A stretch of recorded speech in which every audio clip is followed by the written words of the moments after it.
Dunia merupakan tempat persinggahan sementara bagi manusia. Di sini, manusia akan diuji dengan lewat banyaknya permasalahan, juga melalui limpahan nikmat yang murah hati. Manusia yang berat timbangan amalnya sudah tentu menerima surga sebagai balasannya. Tetapi, surga hanya diberikan kepada mereka yang menjalankan amalan soleh hanya karena Allah Ta'ala. Ada 3 ibadah luar biasa besar di mata Allah Subhanahu wa Ta'ala, tapi ketiga-tiganya ini dimasukkan oleh Allah Subhanahu wa Ta'ala pertama kali di neraka. Dan 3 orang ini adalah orang-orang yang mengerjakan ibadahnya karena riya, ingin dipandang oleh manusia. Ada yang wafat di jalan Allah, ada yang ahli Quran, ada yang ahli sedekah, tapi ternyata dijawab oleh Allah dengan satu kalimat, kadzab, bohong kamu. Karena kamu menginginkan itu semua agar bisa mendapatkan pujian dari manusia, dan itu sudah kamu dapatkan. Sahabat yang dicintai Allah, mudah-mudahan kita terhindar dari yang seperti ini. Inilah poros surga.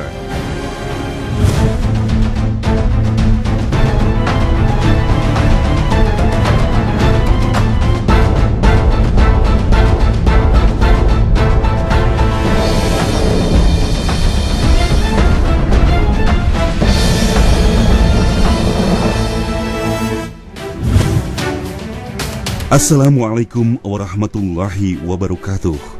Sahabat yang dicintai Allah, bagi seorang muslim, tujuan akhir perjalanan hidup ini adalah masuk ke dalam surga Allah Subhanahu wa Ta'ala. Banyak orang yang berlomba-lomba untuk menjalankan perintahnya dan menjauhkan segala larangannya. Namun, masih banyak yang belum menyadari bahwa amalan kebaikan yang dilakukan selama di dunia murni bukan karena Allah Ta'ala. Seperti yang ada pada surah Hud ayat 15-16. Barang siapa yang menghendaki kehidupan dunia dan perhiasannya, niscaya kami berikan kepada mereka balasan pekerjaan mereka di dunia dengan sempurna, dan mereka di dunia itu tidak akan dirugikan. Itulah orang-orang yang tidak memperoleh di akhirat kecuali neraka, dan lenyaplah di akhirat itu apa yang telah mereka usahakan di dunia, dan sia-sialah apa yang telah mereka kerjakan. Na'udzubillahi min dzalik. Syarat utama agar suatu amalan diterima oleh Allah Subhanahu wa Ta'ala ialah keikhlasan. Setiap manusia bisa memaksimalkan amalan serta kebaikannya masing-masing. Namun nyatanya belum tentu bisa menjaga amalannya itu tetap awet dan berkembang. Bahkan hanya karena ingin terlihat sempurna di mata manusia, mereka harus merelakan segala amalan kebaikan hilang seketika. Inilah riya, perbuatan yang sudah pasti tidak akan diterima Allah Subhanahu wa Ta'ala apapun alasannya. Firman Allah dalam surah Al-Ma'un ayat 4 hingga 7, maka kecelakaanlah bagi orang-orang yang sholat, yaitu orang-orang yang lalai dari sholatnya, orang-orang yang berbuat riya dan enggan menolong dengan barang berguna. Sahabat yang dicintai Allah, mendung luar biasa gelap di atas Masjid Nabawi, dan rintik hujan sudah mulai hadir ya.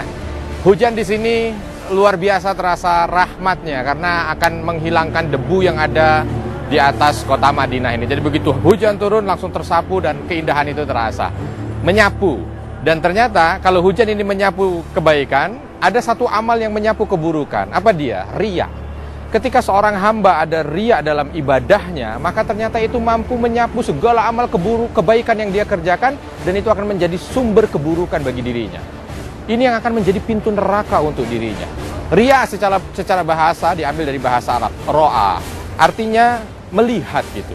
Jadi disebut riya adalah ketika seseorang itu melaksanakan satu aktivitas dan tujuannya mau dilihat oleh orang, dipuji. Ada riya, ada sum'ah. Kalau sum'ah adalah bahagian daripada orang melaksanakan aktivitas ibadah dan dia ingin supaya didengar dari aktivitas ibadahnya. Dan ini merupakan penghancur dari ibadah. Sahabat yang dicintai Allah, secara fitrah manusia pastilah senang jika dirinya dipuji, apalagi jika pujian datang dari seseorang yang kita hormati. Maka dari itu, berhati-hatilah, jangan sampai niat kita untuk melakukan amalan soleh ternoda oleh sifat riya. Ali bin Abu Thalib radhiyallahu anhu berkata, Tanda orang yang ria itu ada 3. 1. Dia malas jika sendirian. 2. Bersemangat jika bersama-sama manusia. 3. Bertambah semangat jika dipuji dan lemah semangat jika dicela. Ya, ada beberapa macam jebakan ria yang sering menjerumuskan kaum muslimin semasa hidup di dunia. Di antaranya, pertama, ria dalam keadaan fisik. Ada orang yang biasanya menampakkan dirinya dalam keadaan yang kurus dan pucat, agar mereka dilihat manusia yang disibukkan oleh urusan akhirat, bahwa mereka adalah hamba yang rajin beribadah dan berpuasa. Sebaliknya, ada juga orang yang berpenampilan fisiknya tegap dan sehat, wajahnya ceria dan memperindah perkataan, selalu memberi nasihat, peringatan, mendalami ilmu agama, agar orang-orang melihatnya sebagai pribadi yang pintar dalam segala hal. Mereka inilah termasuk orang-orang yang ria. Allah Subhanahu wa Ta'ala berfirman, "Dan apabila kamu melihat mereka, tubuh-tubuh mereka menjadikan kamu kagum, dan jika mereka berkata, kamu mendengarkan mereka. Mereka adalah seakan-akan kayu yang tersandar. Mereka mengira tiap-tiap teriakan yang keras ditujukan kepada mereka. Mereka itulah musuh yang sebenarnya. Maka waspadalah terhadap mereka. Semoga Allah membinasakan mereka. Bagaimanakah mereka sampai dipalingkan dari kebenaran?" Al-Quran, Surah Al-Munafikun ayat 4. Kedua, ria dalam ibadah. Alih-alih melakukan ibadah demi mengejar ridha Allah Subhanahu wa Ta'ala, manusia seperti ini justru menyempurnakan ibadahnya saat dia tahu ada orang yang melihat. Seseorang yang malas untuk beribadah akhirnya melaksanakan sholat hanya karena ia ingin dipuji. Firman Allah dalam surah An-Nisa ayat 142, "Sesungguhnya orang-orang munafik itu menipu Allah, dan Allah akan membalas tipuan mereka. Dan apabila mereka berdiri untuk sholat, mereka berdiri dengan malas. Mereka bermaksud ria dengan sholat di hadapan Allah. Dan tidaklah mereka menyebut Allah kecuali sedikit sekali." Al-Quran, surah An-Nisa ayat 142. Ketiga, ria dalam perbuatan. Ria mengintai saat kaum muslim mensedekahkan sebagian hartanya.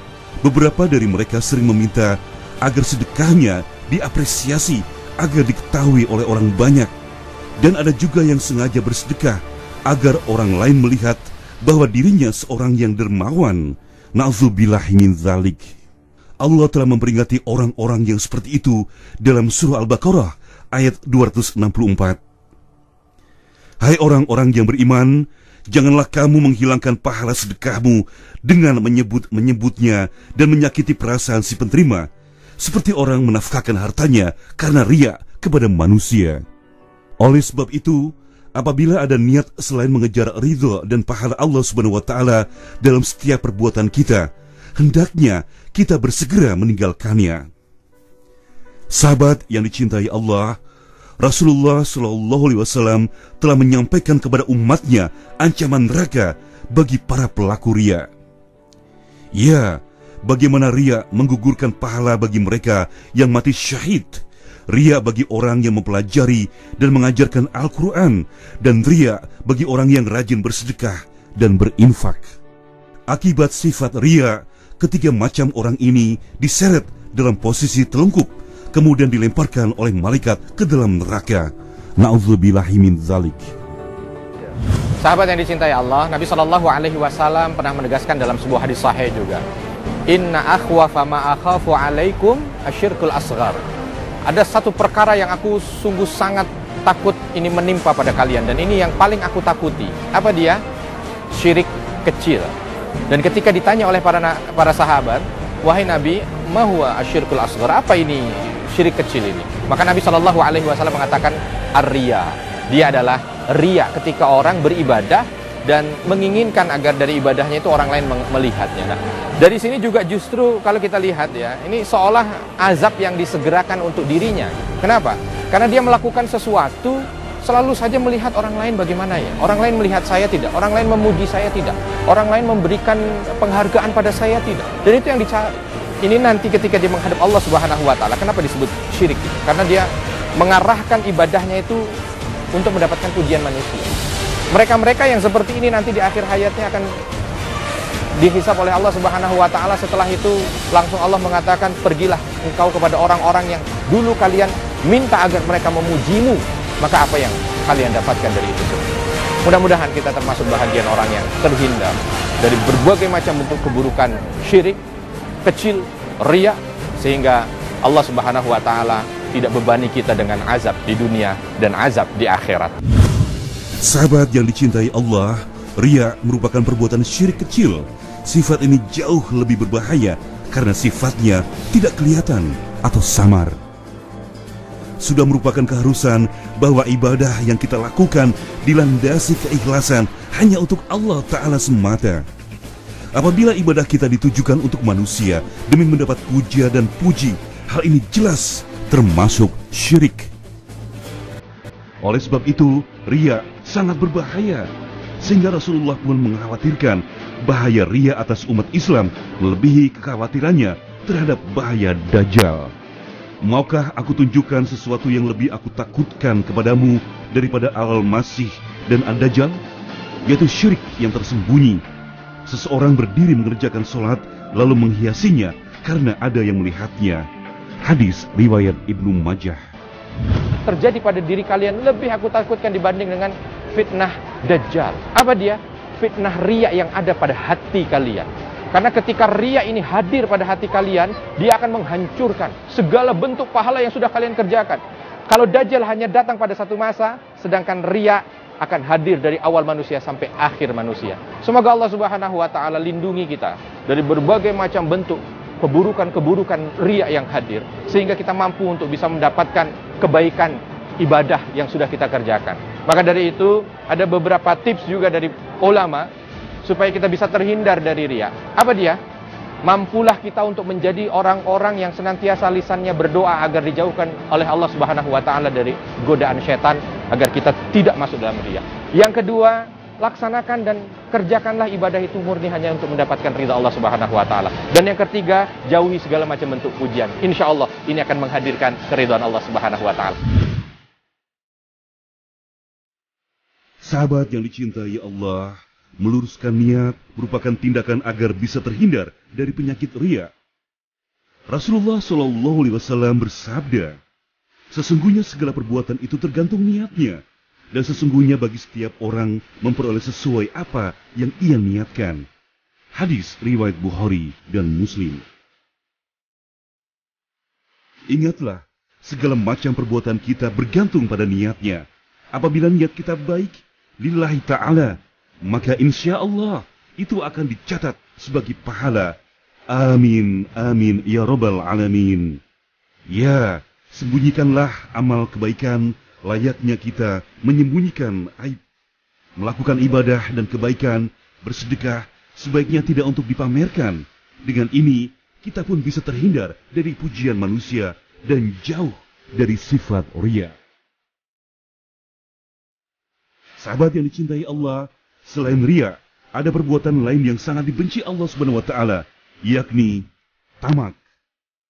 Sifat tamak adalah bentuk cinta kepada dunia ataupun harta yang terlalu berlebihan tanpa memperhatikan hukum halal dan haram, dan ini bisa mengakibatkan dosa besar. Tamak termasuk salah satu penyakit hati yang tidak istiqomah kepada nikmat Allah Subhanahu wa taala. Jiwanya gelisah, bak pohon yang terhembus angin selalu goyah. Sahabat yang dicintai Allah, salah satu sifat juga yang bisa membuat orang itu dengan mudah masuk ke dalam waliyadzubillah adalah tamak. Tomak. Bahasa Arabnya itu adalah tomak. To, mim, dan ain. Ini adalah rasa rakus yang ada pada manusia terhadap dunia. Hirsuhulid dunia. Keinginannya untuk bisa mendapatkan dunia dengan sungguh-sungguh. Dengan sungguh-sungguh itu artinya benar-benar gitu ya. Pokoknya pikirannya itu dunia terus.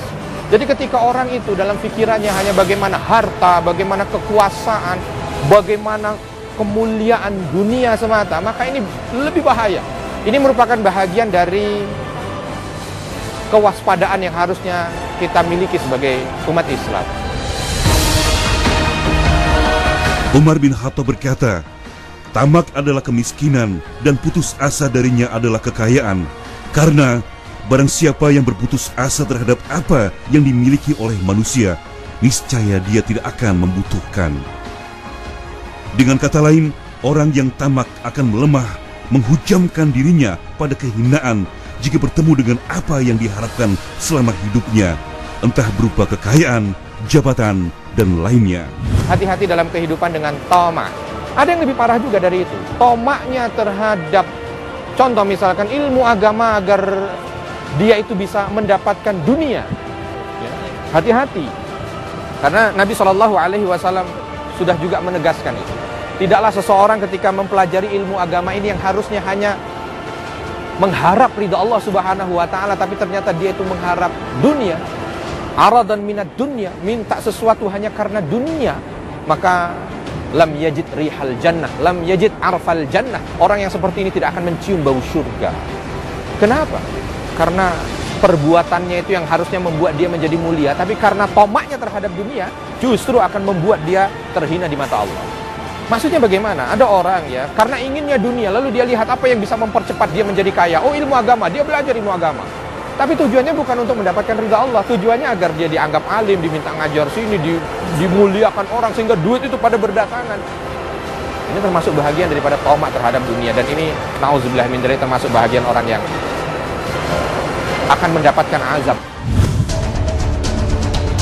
Sahabat yang dicintai Allah, Islam menentang hidup yang berlebih-lebihan sampai melampaui batas. Sebab malapetaka yang timbul akibat keserakahan dan rayuan harta yang melemahkan tidak saja menimpa di dunia, tetapi juga akan mendapatkan balasannya di akhirat. Di dalam kitabullah telah diceritakan bagaimana kisah suatu umat yang pernah tenggelam dalam keserakahan, kesenangan, dan kekafiran. Oleh Allah, kaum seperti ini kemudian dihinakan dengan azab yang sangat pedih. Ya, tidak ada yang bisa menyelamatkan diri dari azab Allah, bahkan jika hidup 1000 tahun pun. Firman Allah dalam surah Al-Baqarah ayat 96 yang artinya, dan sungguh engkau Muhammad akan mendapati mereka yang sangat rakus terhadap kehidupan dunia, bahkan lebih tamak dari orang musyrik. Mereka pun berangan-angan agar bisa hidup 1000 tahun, padahal umur panjang itu tidak akan menjauhkan mereka dari azab Allah. Allah Maha melihat apa yang mereka kerjakan. Sahabat yang dicintai Allah, untuk bisa melindungi diri dari ketamaan ini, kita juga sudah diarahkan bagaimana kita menjadi bahagian orang yang satu, senantiasa menjaga qanaah, rasa puas dari apa yang sudah Allah anugerahkan kepada kita. Terimalah, Allah sudah anugerahkan ini, kita selalu mengucap alhamdulillah ya Rabb, aku qanaah, aku terima. Yang kedua, jangan senantiasa yang menjadi cita-cita dalam hidup kita ini hanya dunia.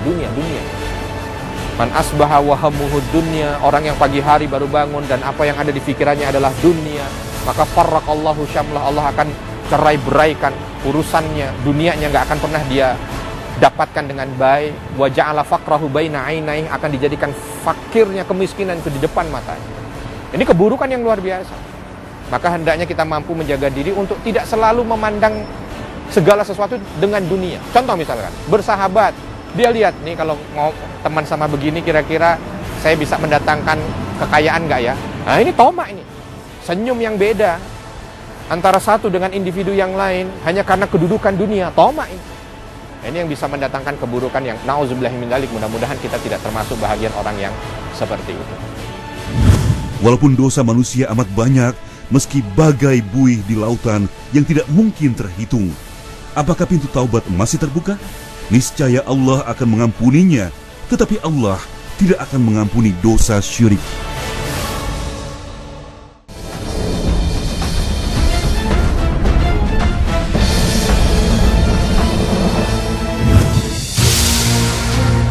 Sahabat yang dicintai Allah, sudah saatnya bagi manusia yang terjerumus dalam maksiat, baik dalam dosa kekafiran dan dosa lainnya, untuk bertaubat dan kembali kepada Allah SWT.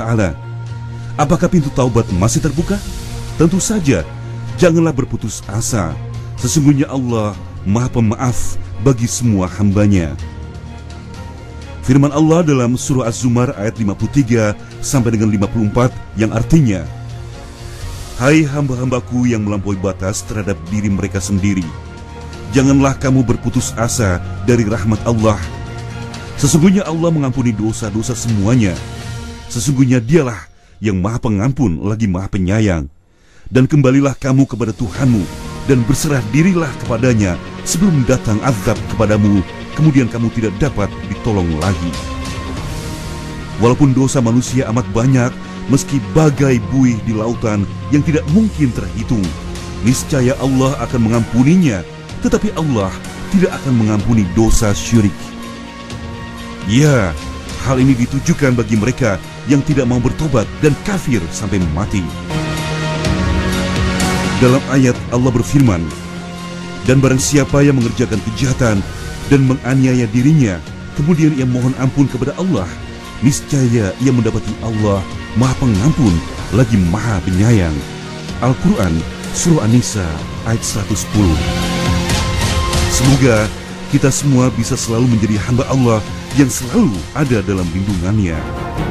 Zaman sekarang medsos gitu kan, kita kadang di tempat-tempat suka foto, posting, itu gimana Pak Ustaz? Jadi budaya kekinian gitu ya, medsos tuh. Zaman now. Mau umroh di bandara udah foto, mau berangkat umroh loh. Sampai di sini sampai macam-macam ya, mau sholat foto, mau apa foto. Kira-kira model begini ini termasuk bahagian daripada ria atau tidak? Ada beberapa hal yang itu tidak dikategorikan ria, tapi kita perlu hati-hati. Satu, ketika orang memperbanyak ibadahnya di saat dia bersama dengan orang-orang soleh, sebenarnya bukan ria. Contoh misalkan, kalau saya lagi sendirian, sholat tahajud paling 2 rakaat, terus langsung ditutup witir. Tapi begitu saya lagi tidur atau tinggal di tempat seorang alim, karena dia bangun lebih awal, akhirnya kita juga terikut gitu, ya. Atau contoh misalkan ketika di sini, mungkin di sana sholat 5 waktu tepat waktu jamaah belum tentu, tapi di sini kebawa gitu. Karena apa? Suasana. Nah, kalau yang begitu, ini bukan ria. Yang kedua, kalau kita itu melakukan sesuatu tujuannya agar orang lain itu mampu untuk mengikutinya. Niat kita baik. Kita pakai jilbab, yang rapi, yang baik. Dengan tujuan orang yang belum pakai jilbab melihat kita dan akhirnya dia suka. Akhirnya dia mau ngikut. Ya. Kita umroh, mungkin ada orang yang nggak tahu umroh tuh gimana sih, sulit apa segala macam. Kita coba sampaikan bahwa umroh tuh begini.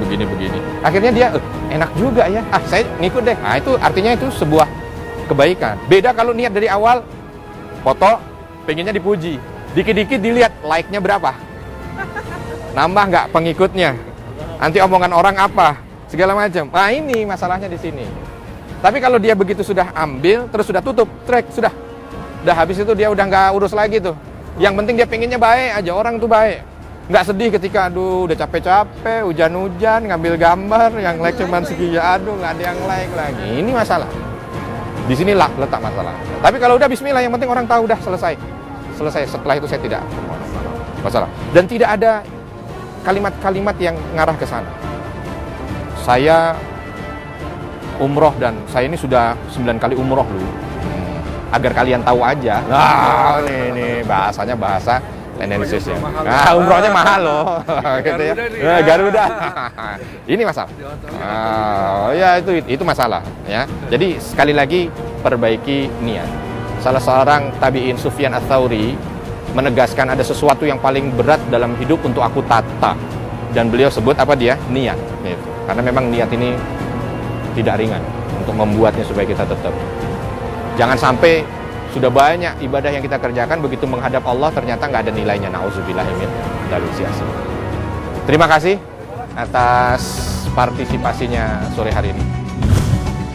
Semoga kita selalu dalam perlindungan Allah dan selalu menjadi hamba-hamba yang senantiasa mengamalkan perintah Allah agar selalu terlindung dari godaan setan yang membawa ke jalan kesesatan. Wabillahi taufik wal hidayah. Wassalamualaikum warahmatullahi wabarakatuh.